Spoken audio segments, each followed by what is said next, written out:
Welcome back, everyone. Today we're going to do a deep dive into something pretty wild. We're going to talk about Klüver-Bucy Syndrome. Yeah, it's a rare neurological disorder, but it really highlights how complex the brain is, how all these different functions, behavior, sexuality, eating habits, are all connected. Yeah, and some of the symptoms sound like something straight out of science fiction, but we're going to break it all down. Yeah, I'm excited to unpack this. So where do we even begin with something like this? Well, the origins of the research are pretty surprising. It actually involves mescaline, that psychedelic drug extracted from cacti. Whoa, okay, so we're starting with cacti. This is already interesting. Right, so researchers were studying the effects of mescaline on monkeys, and they noticed that some of the monkeys started acting, well, they were behaving kind of similarly to patients with temporal lobe epilepsy. So they were looking at the effects of psychedelics on monkeys and stumbled upon a connection to a human neurological condition. That's fascinating. Yeah, and that led them to suspect that the temporal lobe of the brain might be the key to understanding both the effects of the mescaline and these behavioral similarities. Okay, I'm seeing how those early observations, even though they seemed unrelated at the time, kind of set the stage for understanding Kluver-Bucy syndrome. Exactly.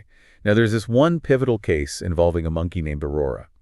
She was known for being very aggressive. Oh. But after researchers removed part of her temporal lobe, her personality changed completely. Like 180 degrees, she became incredibly docile. Wow, that's a dramatic change. It's like removing that part of her brain just flipped a switch. What did they learn from Aurora? Well, Aurora's case really showed how crucial the temporal lobe is when it comes to regulating behavior. And that, of course, led to even more research into what we now know as Kluver-Bucy syndrome. Okay, so let's talk about the symptoms of this syndrome. They are, as I said, really unusual. Imagine being able to see perfectly fine, but not actually understanding what you're looking at. Like your brain can't process the meaning of objects, even things you used to be afraid of. Yeah, that's called psychic blindness. Psychic blindness. And it wasn't just a theory. They observed it firsthand in those monkey studies. After the temporal lobe procedures, some of those monkeys, they would just look at things they once feared and absolutely no reaction. Wow. So it's like their eyes were working, but the connection to understanding was just broken. Pretty unsettling. What other symptoms were we talking about here? Well, another one is hyperorality. It's it's basically a really strong urge to put everything in your mouth, to explore objects with your mouth. So not just tasting things, but actually like trying to understand objects through their mouths. Yeah, exactly. And they actually observed this in the monkeys, too. Like they try to squeeze their heads through the bars of their cages just to reach something with their mouths, even when they could have easily just used their hands. Wow, that's going to extremes. It makes you wonder, what's going on in their minds to make them choose that method of exploration. Did they notice any other, changes in those monkeys? Yeah, their diets changed, too. These monkeys, they typically prefer fruit, but they suddenly developed a craving for meat. Really? That's interesting. It's almost like some primal instinct was being amplified or something. Yeah, and there's actually a term for that kind of amplified response to every visual stimuli. Hypermetamorphosis. So it's this it's like an irresistible urge to react to everything you see, no matter how unimportant. So they lose the ability to filter out what's important and what's not. That sounds incredibly overwhelming. Oh, it would be. Imagine constant distractions pulling your attention in every direction. I can't even imagine. So we're talking about these really unusual symptoms: psychic blindness, hyperorality, hypermetamorphosis, and I know there are others, but even with just these, it's pretty clear that Kluver-Bucy syndrome is a really complex condition, and we've been focusing on how it presents in monkeys, but what about humans? Did the research ever make that leap? Yeah, it did. The first fully documented case of Kluver-Bucy syndrome in a human was reported in 1955 as a 19-year-old man, and he had surgery to try and help with some really severe seizures. Okay. But unfortunately, the surgery ended up causing him to develop like the full range of KBS symptoms. Oh, wow. So the surgery that was meant to help him ended up causing this rare syndrome. That's tough. How often does that happen? It's really rare, thankfully. In most human cases of KBS, it's only a few of the symptoms that show up, not the whole set. Gotcha. So this young man, he experienced like the full spectrum of KBS symptoms. Can you tell us a bit more about his particular case? Well, he had that emotional detachment, even from his family, a really big increase in his libido, and he was constantly hungry. Those symptoms do sound similar to what we were talking about earlier, what was observed in the monkeys. But is it, if the temporal lobe is so important here, does damage to that area always cause KBS? Not necessarily. Damage there is a common cause, yeah, but KBS can also be triggered by other things, like autoimmune diseases or even infections, like herpes simplex encephalitis. So there's not just one single cause. Right, and that can make diagnosing it even more challenging. So how do doctors diagnose someone with KBS? Is there like a specific test? No, unfortunately, there isn't one single test. They basically have to go based on a bunch of observations and neurological exams. exams, they look for a group of specific symptoms. What are some of the red flags they would be looking for? There's 7 key symptoms they use to diagnose KBS. And if a person shows like 3 or more of them, it's pretty likely they have it. Okay, I'm ready. Let's hear these 7 key symptoms. All right, so first there's that strong urge to explore objects by putting them in the mouth. Right. Then there's hypermetamorphosis, that need to react to every little visual thing. Uh-huh. And then the third one is an increase in sexual behavior, which is often inappropriate. The fourth is that never-ending hunger we were talking about earlier. Okay. And then you've got emotional blunting, so that kind of flat affect. Then there's psychic blindness, not being able to recognize familiar objects. Makes sense. And then lastly, there's memory impairment. Wow, that is quite a range of symptoms. It's really amazing, though, how scientists were able to connect these seemingly unrelated symptoms and realize they were all part of this one syndrome. Yeah, our understanding of KBS has definitely come a long way. Those early descriptions back in, I think it was 1888, they were really just little pieces of a much bigger picture. And it wasn't until 1937 that Kluver and Bucy were able to put all those pieces together after their studies on monkeys. And then, like we said, in 1955, they saw the same symptoms in humans. So this syndrome has been on the scientific radar for over a century. What are some of the current areas of research when it comes to KBS? What are scientists focusing on? Well, KBS is rare, but it gives us some really valuable insight into how the brain works. It's like a window into the complex connections between all these different brain regions. Yeah, you're right. It's easy to get lost in how strange and unusual this syndrome is, but it's important to remember that we're talking about real people experiencing these things, not just a list of symptoms. Exactly. We need to approach this topic, and really any discussion about neurological disorders, with sensitivity and respect. Absolutely. Okay, so we've covered the symptoms and how it's diagnosed, but what about treatment? Is there a cure for KBS? Unfortunately, no, there's no cure at this time. Treatment is really about managing each symptom and providing support to help the patient have a very quality of life. So it's more about helping people adjust to this new reality rather than reversing the condition. What kind of treatments are used to manage these KBS symptoms? It really depends on the individual and which symptoms they have, how severe they are. Some people might benefit from medications to manage their behavior, like agitation or hypersexuality. Like antipsychotics or mood stabilizers, things like that? Yeah, those can be helpful in some cases. Therapies, like occupational therapy, can also be really beneficial. It helps people regain some skills they may have lost and learn how to adapt to their new way of experiencing the world. So it's almost like their brains are being rewired to function differently. Yeah, that's a good way to think about it. And of course, emotional support for both the patient and their families is super important. I mean, KBS is challenging, and having a strong support system can make all the difference. I can only imagine it must be incredibly difficult for everyone involved.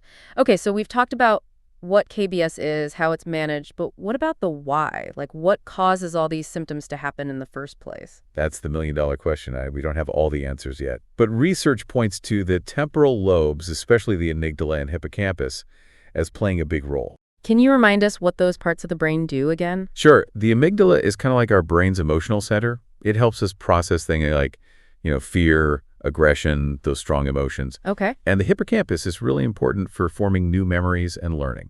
So if those areas are damaged, it makes sense that someone might experience that emotional flattening and have trouble recognizing familiar objects. But what about the hyperality and hypersexuality? How do those fit in? Yeah, that's where things get a little more complex. So the temporal lobes are also connected to the limbic system, which is often called the pleasure center of the brain. Oh, I see. So when those connections are disrupted, it could explain why we see an increase in these more primal urges and maybe a tendency to seek gratification in more unusual ways. That's one possible explanation, yeah. It seems like a disruption in those pathways can lead to a dysregulation of basic drives.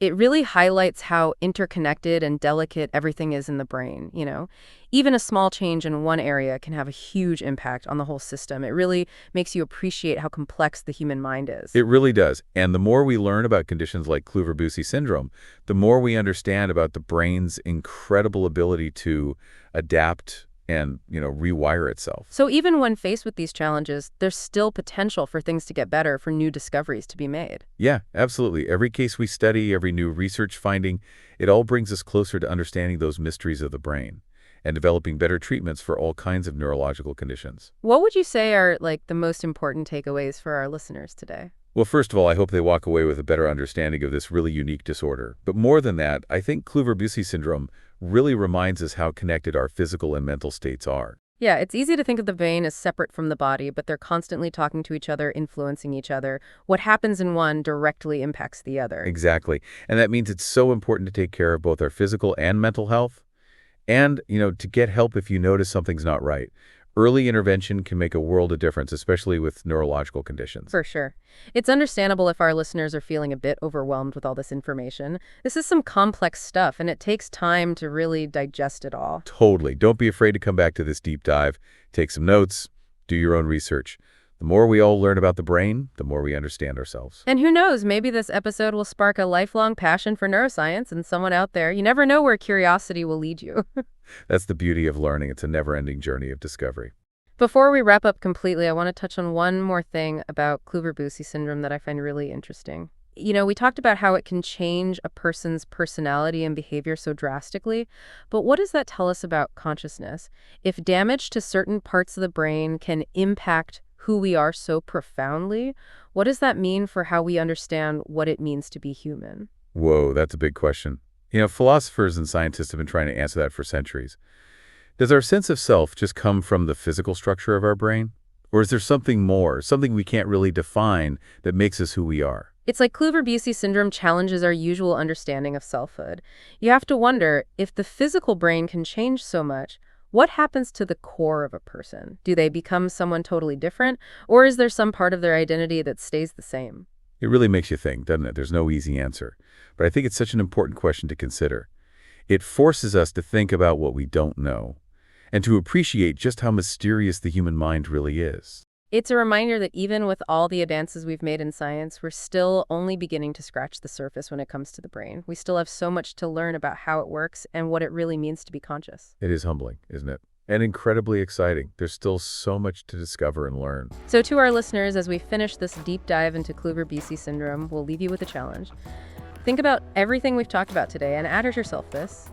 If damage to specific parts of the brain can cause such huge changes in personality and behavior, what does that tell us about consciousness, about what makes us who we are? There's no right or wrong answer, but exploring that question might lead you to some really interesting insights. And who knows, maybe you'll be the one to make groundbreaking discoveries in the field of neuroscience. Keep exploring, keep asking questions, and keep diving deep into the amazing world of the human mind. That was a lot to take in. Kluver-Bucy syndrome is such a strange condition, but it really makes you think.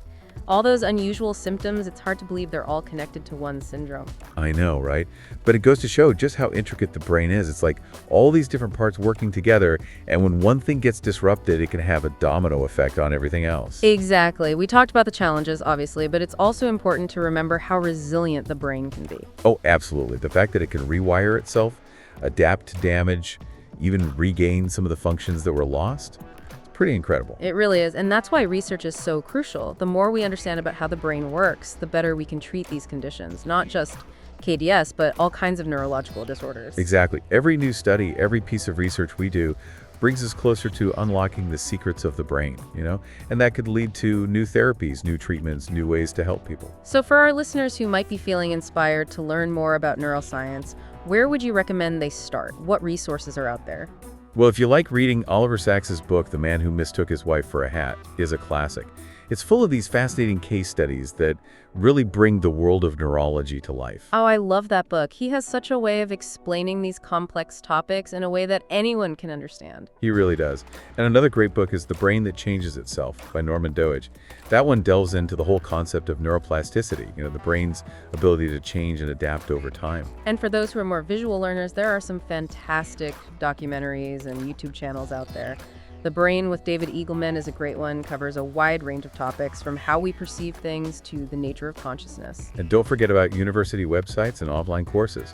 A lot of institutions offer resources, often for free or pretty cheap, that can help you really dive deep into the world of the brain. It's amazing how many resources are available these days. There's really something for everyone, no matter what your learning style is or how much you already know. Exactly. The great thing about learning about the brain is it's a lifelong journey. There's always something new to discover, new mysteries to unravel. That's a great point. Well, as we wrap up this deep dive into Kluver-Bucy syndrome and the wonders of the brain, we encourage all of you to keep exploring, keep asking questions, and never lose that curiosity. The human mind is an incredible thing, and the more we learn about it, the more we understand ourselves and the world around us.